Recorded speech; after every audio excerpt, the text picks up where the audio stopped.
Halo, selamat pagi anak-anak kelas 6. Apa kabarnya? Semoga tetap dalam keadaan sehat ya. Oke, hari ini kita mulai masuk materi yang baru sekaligus materi yang terakhir untuk semester 1 ini, yaitu mengenai pencaksilat.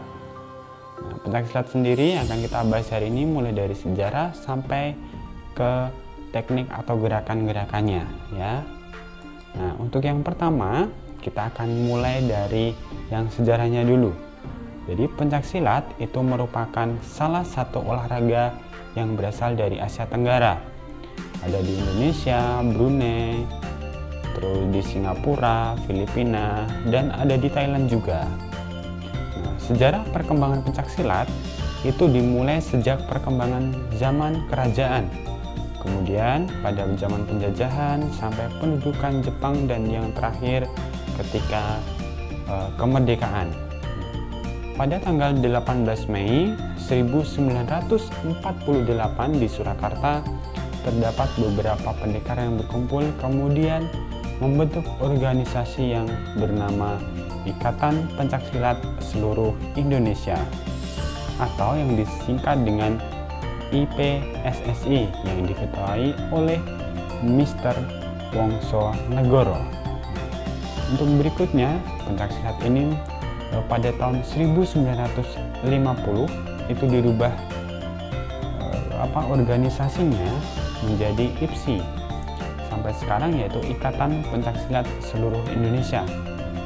Dan pada tanggal 11 Maret 1980 di Jakarta dibentuk organisasi internasional pencaksilat di dunia yang bernama Persekutuan Pencaksilat Antar Bangsa ya, jadi sudah menyangkut beberapa negara atau istilahnya adalah persilat.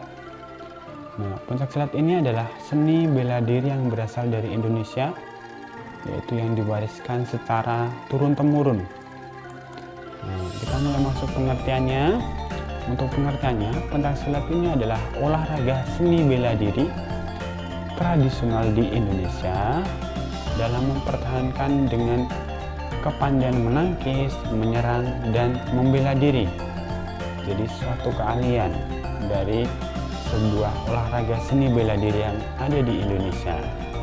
Nah, untuk itu contoh dan gerakan teknik dasarnya ini ada beberapa, tapi tidak akan kita pelajari banyak, ini hanya pengetahuan saja. Nah, gerakan teknik dasar ini yang pertama adalah sikap dasar, lalu ada sikap kuda-kuda, pembentukan arah gerakan kaki dan pola langkah, lalu ada teknik serangan lengan ya, lalu ada serangan tungkai atau tendangan, lalu tangkisan atau belaan, teknik kuncian, dan teknik kembangan. Nah, yang kita pelajari tidak semua. Oke, nah ini untuk yang pertama yang akan kita pelajari adalah teknik sikap dasarnya. Adalah sikap-sikap statis atau tidak bergerak yang disebut non-lokomotor. Maksudnya tidak banyak pergerakan dari satu titik ke titik yang berbeda, itu tidak banyak. Nah, contoh gerakannya adalah sikap berdiri, sikap pasang, sikap duduk, dan sikap jongkok. Untuk yang berikutnya lalu adalah gerakan yang lokomotor. Gerakan ini dilakukan dengan berpindah tempat. Gerakan ini juga merupakan dasar dari pencaksilat, yaitu dengan melangkahkan kaki. Contohnya memindahkan kaki, mengangkat, lalu menggeser, memutar, melompat, dan meloncat. Ini untuk contoh dari beberapa gerakan, yaitu sikap dalam pencaksilat, yaitu sikap dasarnya. Mulai dari sikap hormat, ini ada beberapa. Lalu ada sikap berdiri tegak, itu ada 1, ada 2, ada 3, dan 4. Ini beda-beda ya. Lalu yang ketiga ini adalah sikap dasar duduk.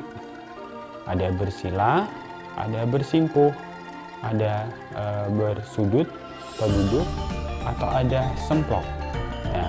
Ini untuk sikapnya. Lalu yang terakhir adalah sikap pasang. Untuk yang sikap pasang ini ada 4 juga, mulai dari sikap pasang 1, 2, 3, dan 4.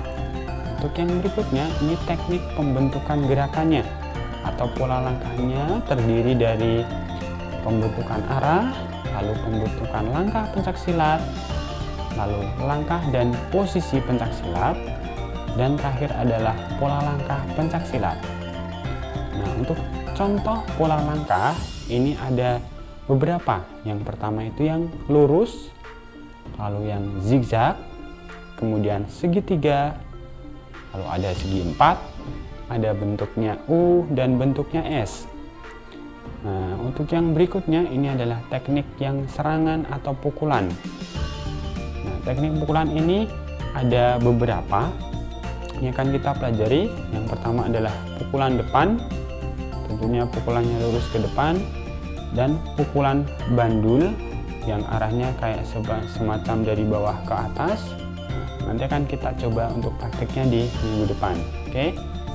Lalu yang berikutnya adalah pukulan tegak. Bedanya sama pukulan lurus adalah kalau pukulan lurus tentunya lurus ke depan, kalau pukulan tegak itu arahnya agak ke atas. Nah, lalu yang berikutnya adalah pukulan yang melingkar, seperti melingkar dari samping kiri ke tengah dan ke depan badan kita. Kalau ada pukulan menyamping yang tentunya arahnya adalah ke samping. Nah, untuk teknik balasan atau tangisan ini juga ada beberapa, ya. Ada tangkisan dalam, lalu ada tangkisan luar, ada tangkisan atas, dan ada tangkisan bawah. Lalu untuk yang berikutnya kita masuk ke sarana dan prasarananya.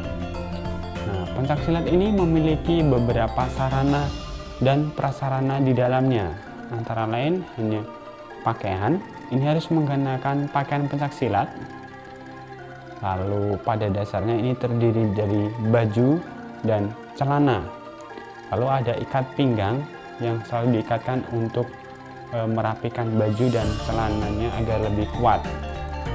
Nah, yang terakhir adalah untuk yang lapangannya. Nah, untuk lapangan sendiri ini bentuknya adalah sebenarnya adalah melingkar, tapi melalui garis kotak-kotak dengan panjang dan lebar itu 10 meter, diameter lingkaran luar itu 8, dan diameter lingkaran di dalam itu adalah 3 meter. Nah, yang berikutnya ini adalah nilai-nilai dalam pencaksilat. Jadi pencaksilat itu memiliki beberapa nilai-nilai yang luhur di dalamnya. Nah, yang pertama itu tentunya adalah nilai keagamaan, yaitu ditanamkan sikap percaya takwa kepada Tuhan Yang Maha Esa, seperti sikap taat beragama, berbudi pekerti, lalu menjunjung nilai-nilai kemanusiaan. Nah, sikap ini juga diperlihatkan dalam kebaikan, sikap jujur, bijaksana, serta tulus ikhlas dan beramal. Lalu yang nilai kedua ini adalah nilai kesehatan. Jadi pencaksilat itu bermanfaat untuk kesehatan tubuh tentunya, melalui beberapa gerakan-gerakan yang membuat otot menjadi lentur dan tentunya kuat. Nah, lalu untuk nilai yang ketiga ini adalah nilai olahraga. Jadi gerakan-gerakan pencaksilat itu mengandung unsur olahraga tentunya, sehingga dipertandingkan dalam beberapa event olahraga. Salah satunya adalah ASEAN. Yang berikutnya, yang terakhir nilainya adalah nilai seni budaya. Jadi pencaksilat sebagai warisan leluhur bangsa Indonesia itu pada umumnya menggambarkan bentuk seni tarian pencaksilat dengan musik dan busana tradisional. Nah, kesenian Rande asal Sumatera Barat adalah satu contoh yang menggunakan gerakan silat. Lalu yang berikutnya adalah mengenai manfaat pencaksilat. Nah, untuk pencaksilat ini sebenarnya ada beberapa manfaat, tapi kita mengambil untuk yang utamanya saja. Yang pertama adalah tentunya untuk melestarikan kesenian, ya. Jadi selain kita juga melakukan pencaksilat dengan berolahraga, tapi kita juga melestarikan kesenian ini. Lalu memupuk keberanian, ada menumbuhkan rasa percaya diri, menumbuhkan kedisiplinan, menurunkan berat badan, dan ada pula meningkatkan kesehatan jantung.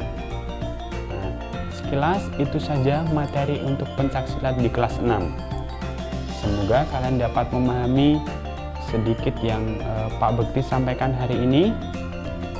Tetap selalu jaga kebersihan agar tetap sehat ya. Rajin-rajin berolahraga di rumah. Terima kasih untuk pembelajaran hari ini. Salam Tarakanita, satu hati, satu semangat. Tarakanita, yes.